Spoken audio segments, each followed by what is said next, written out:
got music going on right now? No, he did. He's had that in the past where he had some good. He used to do a really good countdown, and that might be what's going on right before. No, because you usually see it. Oh well, we used to have a really cool countdown. Yay, we're live! Awesome. Nice. All right, Christy, welcome.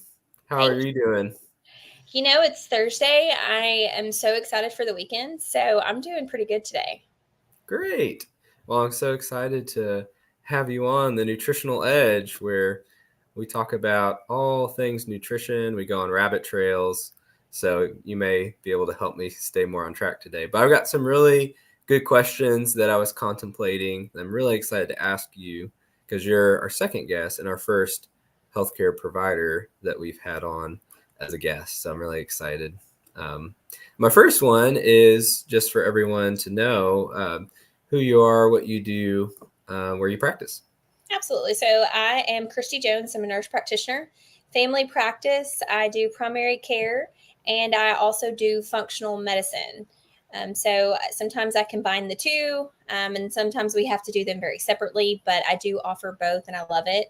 It's just such a, I like to think of it as like the, bridging healthcare back to the way it was designed, because Yeah. in primary care, there's absolutely no time for that. So Yeah. I'm pioneering. I'm trying to bring it back. That's awesome. Yeah. Yeah, I was kind of wondering why you chose functional medicine, like how you got into that, your passion behind that, and kind of what led you to that. Yeah, back in 2017, I was doing a lot of high intensity exercises. I was trying to get healthy, and I thought, I had to really do exercise. I had to go on these low calorie diets. And so I thought I was doing all the things Yeah. that you would think to do to get healthy, but Right. yet I was feeling so bad. Mm. So fatigued, joint pain, hair loss. I was actually gaining weight, and then I went and did my blood works. Provider, and I was like, well, let me just check my labs, and I got some positive ANA. And so Mm. that's for autoimmunity. And I was like, oh my gosh, there's lupus in my family. There's all these things. I was like, Wow. great, I've got autoimmune condition. So went to the doctor and was offered just immunosuppressants. The thing is like, hey, you don't have it now, you may have it in a few years. And while all that's very true, the only option was anti-inflammatories, immunosuppressants, and pain medicine, antidepressants, and sleep meds. Yeah. So at one point as a provider, I was taking Adderall to stay productive and clear. I was taking Ambien to go to sleep at night, and then like some Celexa because of course every woman gets diagnosed with depression, anxiety. Right. Right. And it dawned on me. I was like, "Oh my gosh, this is nuts." Like as a provider, I was experiencing the brokenness of healthcare. Yeah. And Yeah. as a woman, we're typically just sort of like brushed off as far as like depression, anxiety. And so it was through my own health journey that led me to functional medicine. A friend had told me about this new thing, and I was like, what is this? And so I went through the experience, Wow. and I was asked all the important questions like, what do you eat? How do you sleep? How do you cope with your stress and all this? And it was just mind boggling because I thought I was doing things right and I wasn't. Yeah. Yeah. So honestly, through my own health journey, and then it was like sort of a moral obligation to, I can't see you in the clinic anymore and not care enough about this for you Yeah. to. Yeah. So it was through my own pain and suffering, honestly. Wow. That's Yeah. an incredible story. I didn't know all about that. Yeah, firsthand experience and just feeling the brokenness of our current system, and not that everything is bad, but that there's just so many gaps in knowledge, and honestly practice. Like there is really great research out there on so many different topics, but there's no follow through necessarily, whether it's not enough time with the patient or not enough understanding or continuing education or willingness to try new things. And yeah, wow. That's really powerful. And yeah, I mean, there can't be any better reason to get into that is just like you yourself feeling the difference. Mm-hmm. Uh, so how does your functional medicine practice look like, and how has it changed what you do? Yeah, that's a great question because it's also changed over the years too. Mm, yeah. So when I first originally got fully certified in 2021, I was so super nervous to actually do functional medicine because there's such a learning curve. It's like, Mm, yeah. your insurance doesn't cover it. And so it was trying to, convince people of the value and what it's worth. And health is your investment. Your Mm, insurance, surprisingly, is not the saving grace. mm, It doesn't promote wellness. yeah. And so over the years, I've been clearer and more confident in my message and just trying to get people to understand, like, yeah, your insurance may not cover a functional medicine consult, Yeah. but what I've learned now is, like, what if we did the first consult with a functional medicine appointment, because it's an Yeah. extended appointment time with the provider.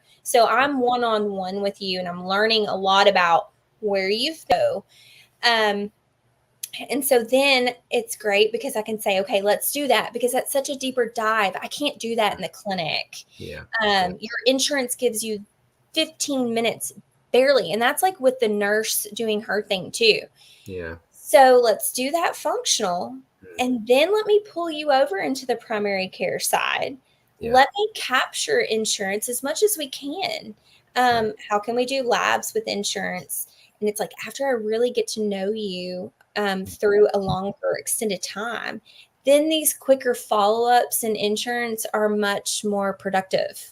Yes. Yeah. Because I know all of that stuff. Now we're just making modifications, addressing, like, oh man, barriers. That was hard. Mm, This has come up. And so we can do that in quicker time.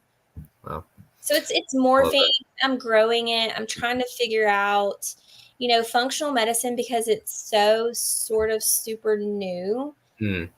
There's really not a whole lot of, maybe I'm not smart enough to come up with a word, but like, that competition, like, it's Mm, new. I can make it as much as I want. yeah. I Yeah. can make it thousands of dollars Right. because someone else is doing it. And I Right. hate that. I hate Yeah. that so much. So I'm trying to just honor and be a good steward of people's Yeah. finances too. Yeah. Yeah. That's a really good point. Mhm. It's there. So much of healthcare is sick care, where we, like you said, insurances are covering things almost backward. Um, but you're trying to flip the script and you're trying to help people, and focused on that has changed your practice. One thing that is always interesting is like continuous glucose monitors. I Mm, think CGMs could greatly impact diabetes in America. 1 in 2 American adults now, it used to be 1 in 3, 1 in 2 have prediabetes, and at least 1 in 10 have type 2 diabetes. And the coverage for CGMs is best when someone has diabetes and taking insulin. So kind of the worst case scenario. right, And it's not covered, it's rarely covered for type 2 diabetes without insulin, and then it's never covered for prediabetes. right. So if we're waiting until someone gets really sick until we give them a helpful approach, then it's really hard to reverse damage that's done. So if our current model is see someone for 15 minutes, and not even that's all you, Right. then yeah, we have to get back to the drawing board and open up um, the way we do things and what we're telling people. Um, that's really noble and really important. And I'm hoping the way that medicine will trend, I hope that healthcare will trend more to that. Yeah. But I'll tell you, it's been really challenging though. I've been doing this for over a decade and I've yet to just really find um, a business model in healthcare that gets behind this kind of yeah, work. And man, that challenge is so hard because it is what the patient needs, and it's honestly what I love to offer. Yeah. But to get other people to support you Mm-hmm. professionally is a challenge.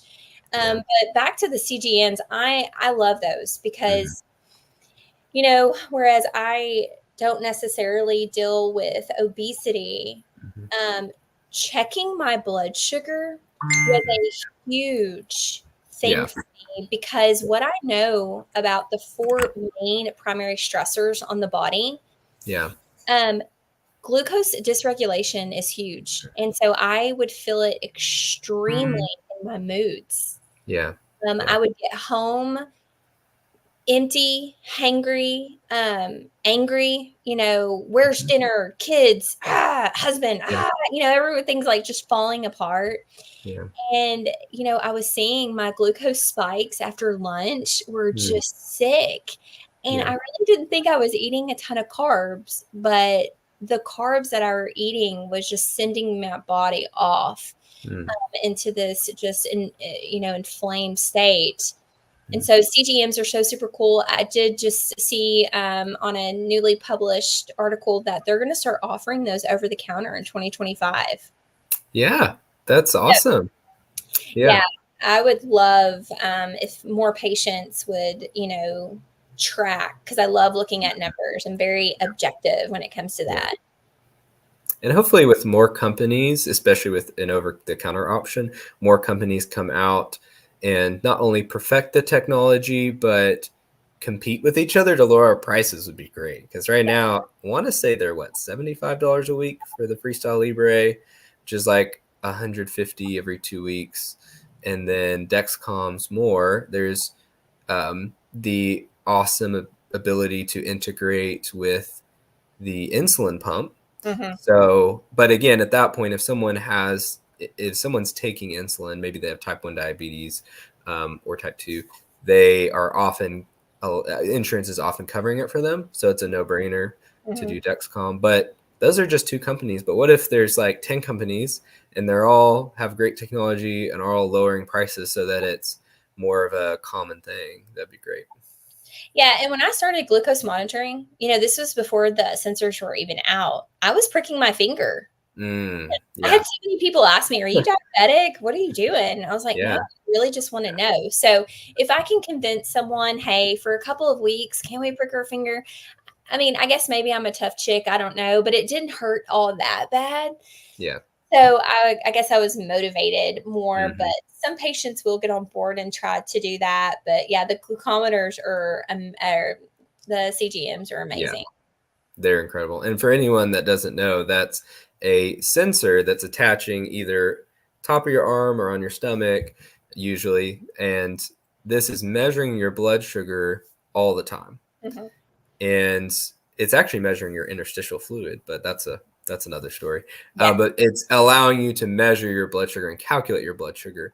And yeah, Christy, the difference when I worked specifically in a diabetes education department, the difference for someone that had a CGM versus someone that was even diligently doing the finger pricks was a lot different. There's a big advantages to the CGMs.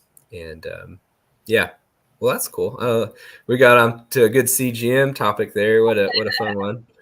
And Yeah, thank you. actually, So, I just took my I had a Dexicom on oh yeah, last week, and yeah, so what got me back on rhythm, because like anything, I mean, I'm not perfect either. And so I, was eating more carbs and had, my father passed away just suddenly last November, and it just really all the stress and stress eating. And so I put one on. I thought I was doing pretty good because I've been on a sugar fast, but I was really eating a lot of carbs.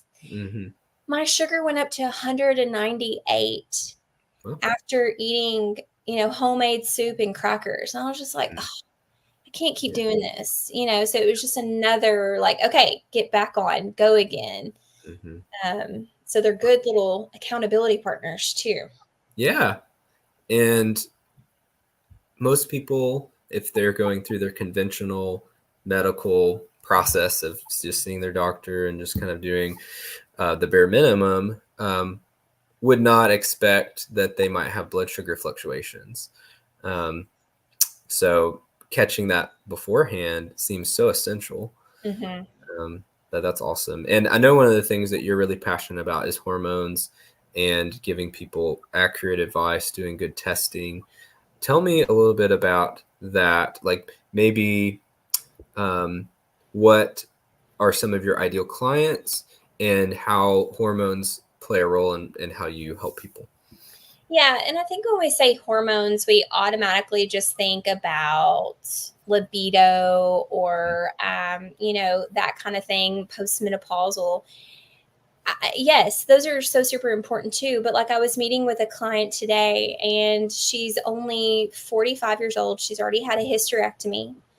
She had a hysterectomy a few years ago, heavy bleeding. She had some cysts on her ovary. She had a fibroid. Yeah. So their method was, hey, let's get the uterus out. That will make everything better. But no one told her she had polycystic ovarian. So I start to talk to her. How were your periods? Oh, yeah. I mean, they were pretty regular, but it took me 3 years to have my daughter. Okay. So there's infertility, there's irregular cycles. I think I see more women with PCOS than not. And PCOS is polycystic ovarian syndrome. And you don't have to have cysts on your ovaries to have it, but it is an insulin driven condition. Right. And so what's so super unique about PCOS is, most of our cells in our body, like liver or even your legs, like in the presence of too much insulin, it starts to almost protect itself by like creating a fatty liver. Right. Well, ovaries don't do that. They don't necessarily self-destruct. They just soak it up, all this insulin. And then you get those nasty cysts. But I'm seeing women early age and they're thinking about getting pregnant. Yeah. And then no one's catching them early until they've gone through this infertility stage. Do you know how like mentally hard, like emotionally, mentally hard on a woman that is to say, hey, finished school, got my job, got married, let's start having a baby. And then it's like, that doesn't work for years. Right. I had another lady come to me and she said her OB said, well, after your third miscarriage, we'll check your hormones because that's kind of textbook. Wow. And I was like, oh my gosh, let me check your hormones. Low progesterone, put her on progesterone. She had a baby. Wow. You know what I'm saying? That's crazy. It's so crazy. So it's like, there's such an opportunity that, and I'm not even a GYN. It's like, I love learning. And so I learn and I get certified and I'm growing constantly in my field. And so I'm able to help these people that really should be at gynecology, but that's okay because those are over flooded too. So PCOS is a big one. Infertility is a big one. Endometriosis, lots of mental health, emotional health, when, you and your partner, very painful intercourse, the intimacy. I mean, so much is involved there. And yet it's just like, oh, take it out. Yeah. If they can even diagnose it right in the first place, then you see that misdiagnosed a lot. Oh, yeah. Or it's just like, hey, let's just have surgery and that will fix it. And that's not true because endometriosis is not just bound in the uterus. Right. So we can get lesions anywhere. So yeah, I love female reproductive, and I do work with some men too, just because I see a lot of low testosterone in these younger men, 200 and 300 testosterone levels, and these guys are in their 20s. Wow. Yeah. So there's lots of conversation there. But yeah, that's when I think about my functional medicine practice and even my primary care practice, I think these women who are having irregular cycles or heavy, painful periods or emotional, swings and infertility. I just want to like scoop them all up and say, come on. I'm going to help you. To help you. Oh.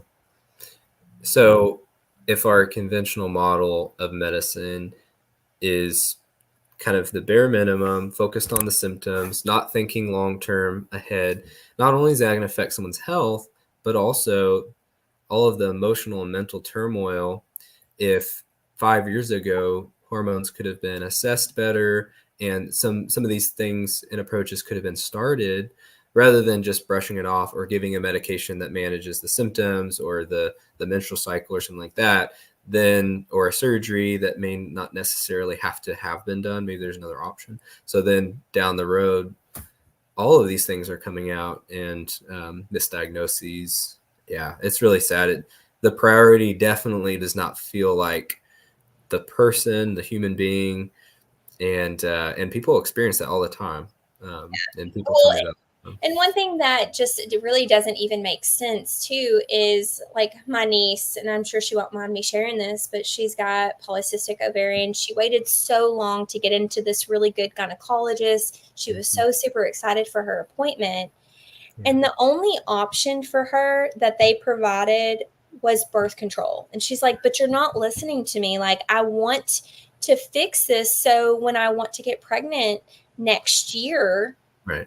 that's, that won't be hard for me to do. And it's like, okay, well, birth control. I mean, did you not just hear she wants to have a family? Yep. So Yep. this is an opportunity for her. So then, of course, I'm like, come on, why did you even do that? Come to me. Yeah. Yep. Um, Yep. but so yeah. Yeah. Well, that's awesome. The fact that you're ready to help people who have gone through the ringer and are ready to try something new, or maybe they don't even know that there's another way, and educating them on, hey, there's approaches that integrate with clinical medicine, but there's also functional medicine that go together perfectly. Yeah, it sounds like, again, personal experiences. You've seen people over and over again go through things the wrong way, and that's kind of driven you to get more interested in hormones and how to help people. And you talk about testosterone, again, and very insulin driven hormone. If insulin resistance is really high, typically that's low T. Yeah. And they both affect each other. So if testosterone is improved, insulin can be improved, and vice versa. It's like this vicious cycle until something changes in someone. And the fact that you take fasting insulin, I'm so happy about. That's something that I think would be a really good lab for more doctors to take, a fasting insulin. So that way, even if they're not doing a CGM, they can start to build a bigger picture of what's going on.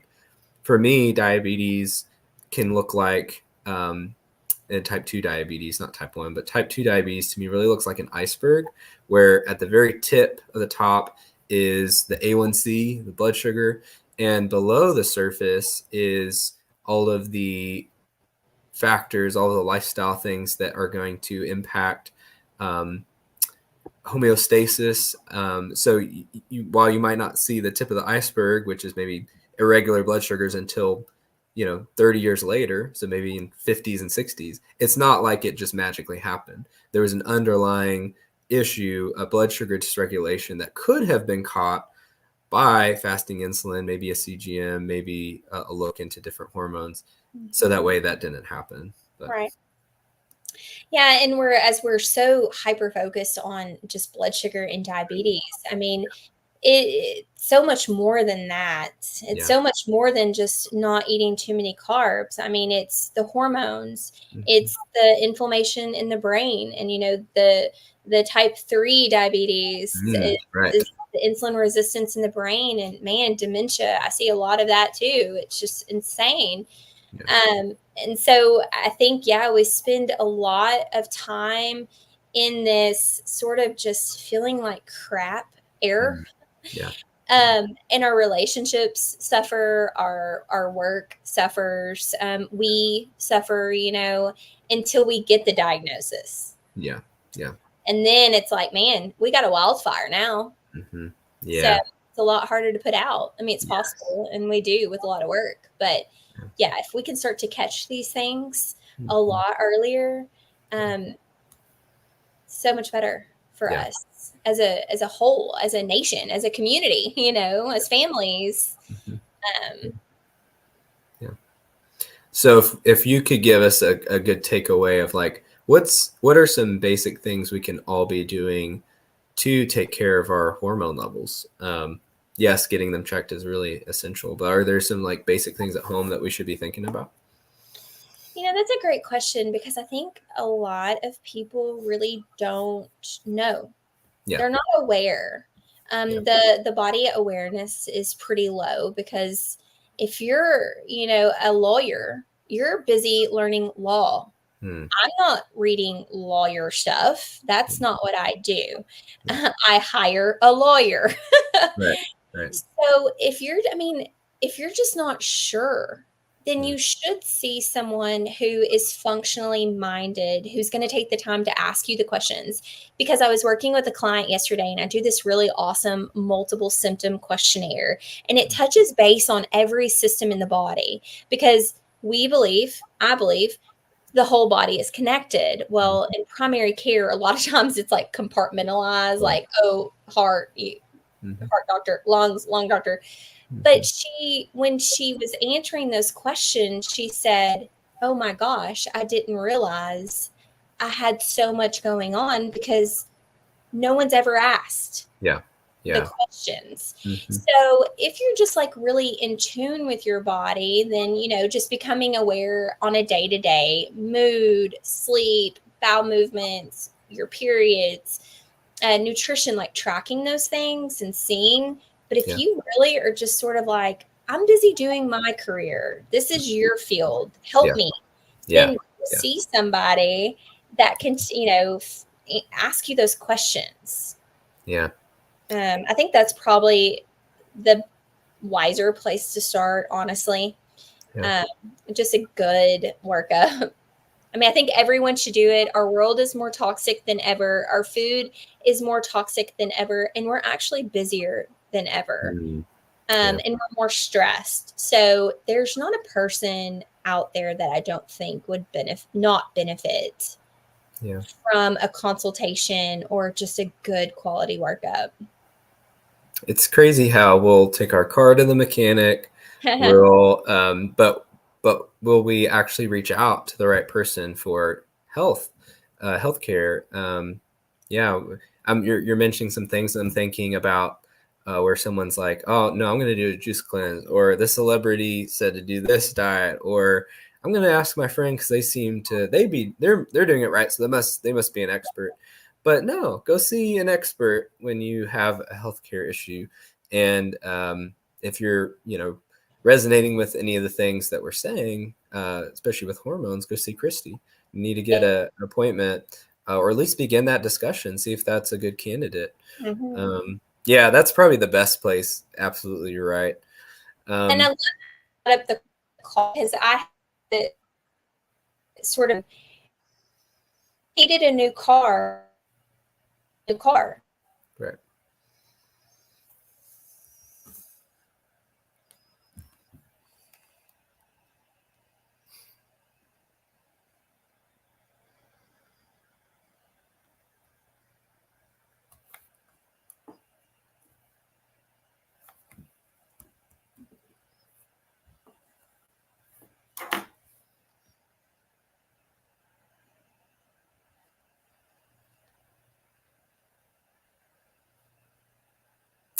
Yeah, I think you may be glitching, Christy. That's okay. If you wanna hop off and try to hop back on, you totally can. Oh, there, you're back. Okay. Sorry, I was just is like about the car deal. Yeah. We're driving really nice vehicles, most of us. Newer vehicles that drive us to work to sit in the parking lot. Right. That drive us back home to sit in the driveway. We're spending, quite a bit of money right there on a car payment. It's like, if we could just understand, like, your health is going to be your responsibility. Your health insurance will probably not be